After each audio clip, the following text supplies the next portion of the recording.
You have gone over it again tonight. The decision you made, the door that closed, the person who left, the diagnosis, the layoff, the year that fell apart in ways you never saw coming. You have replayed it until the replaying itself became a kind of exhaustion. You are looking for the moment you went wrong, the fork in the road where, if you had only turned the other way, none of this would be happening. You keep asking the same question in the dark. What was the point of that? What was the point of the waiting, the losing, the years that seemed to produce nothing but ache? You have started to wonder if some stories simply don't resolve, if some wreckage just stays wreckage. I have watched you ask that question more nights than you know, and tonight I want to answer it. This is not the pain of one bad day. This is the slower, heavier weight of watching pieces of your life scatter and not knowing if they belong to the same picture anymore. You have prayed, and the situation stayed the same. You have done everything right, and still ended up in the wreckage. You have wondered, quietly, if you are being punished, or forgotten, or simply passed over while everyone else's life assembles into something recognizable. You do not need a slogan right now. You do not need to be told to smile through it. You need to know if there is order underneath the chaos you are living in, if someone is actually holding the pieces, or if you are just gathering scraps in the wind. I want to show you something. This was not written as a decoration for hard seasons.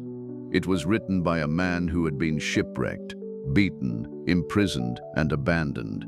A man who had every reason to believe his story had no order left in it. He wrote this not as a theory, but as a conclusion he had already tested with his life. I am not handing you a verse today. I am handing you the same ground he stood on. We know that all things work together for good, to them that love God, to them who are called according to his purpose. Let's take this apart together. And we know that all things work together for good. Notice the tense. It does not say all things work together for good, as if you must wait until the ending to find out. It says all things work together, now, in this hour, while the wound is still open and the outcome is still unclear. The working is not a future event. It is a present activity happening underneath what you can see. And notice the reach of it. Not some things. Not the tolerable things. The things that were easy to accept. All things. The betrayal, the delay, the diagnosis, the year you lost. Nothing you are carrying right now has been excluded from what I am assembling. I am not waiting for the picture to finish before I start weaving. I am weaving already, in the middle of the mess you are standing in. A weaver sat at her loom for years on a single tapestry, working always from the back. Her granddaughter would visit and stare at the underside. Knots, loose threads, colors that seemed to contradict each other, cut ends going nowhere. It's ruined, the girl said one afternoon, running her fingers over a tangle of dark thread crossing a patch of gold. The weaver said nothing, only kept working, needle moving in and out of what looked like confusion. Years later, the girl returned, older now, and found the loom finally still. The weaver stood and, without a word, turned the entire frame around. I am not finished with the threads you are calling ruined. You are examining the back of something I am still weaving from the front. The knots you cannot explain are not mistakes. They are exactly where the pattern needed them to be, to them that love God. This is not a performance clause. It does not say to those who never fail, never doubt, never fall behind on what they think faith should look like. It says to those who love, and love is not the same as flawless obedience. You have been measuring your right to this promise by your recent record, counting your failures like debts against your name. But the condition here was never your performance. It was your posture, the direction your heart leans, even exhausted, even confused, even mid-collapse. If you are still turning toward me in the dark, even with shaking hands, you already meet the condition this verse requires.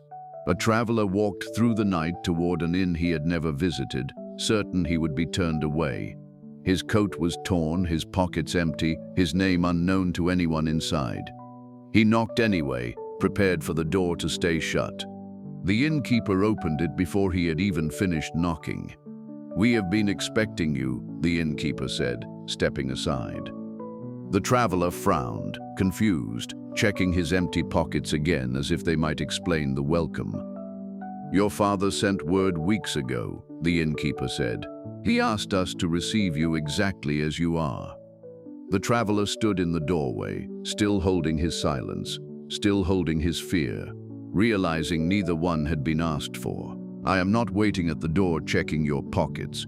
I already sent word ahead of you. Your welcome was never about what you were carrying when you arrived. Dun famsbitabdin stamtepent. It happened before this season started, before the collapse you are standing in the middle of. This was not a purpose I assembled after watching how your circumstances turned out.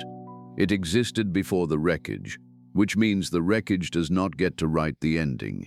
And purpose here is not a vague sentiment about things happening for a reason in some abstract, cosmic sense. It is specific. It is assigned.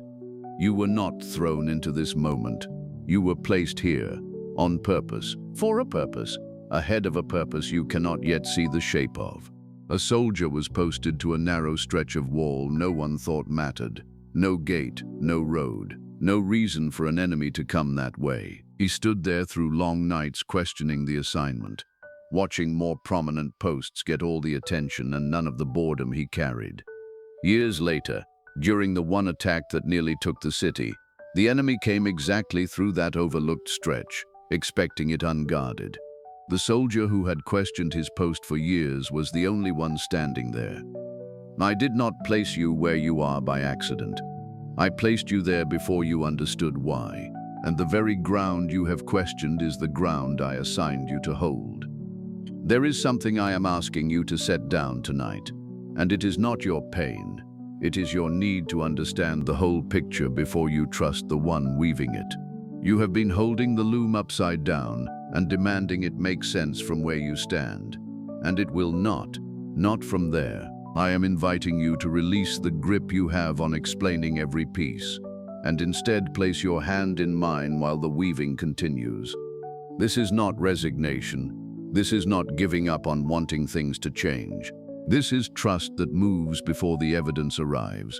Trust that says, I do not see the whole tapestry yet, but I know the one at the loom, and that is enough to keep standing. I do not see you the way your circumstances describe you. I do not see someone abandoned in the middle of a ruined story. I see someone called, someone placed, someone I am weaving through, not around, not despite, but through every torn thread you have grieved. What looks like wreckage to you is material to me. What looks unfinished is already moving toward what I said it would become. You were not forgotten. You were assigned, and I am not finished. Amen.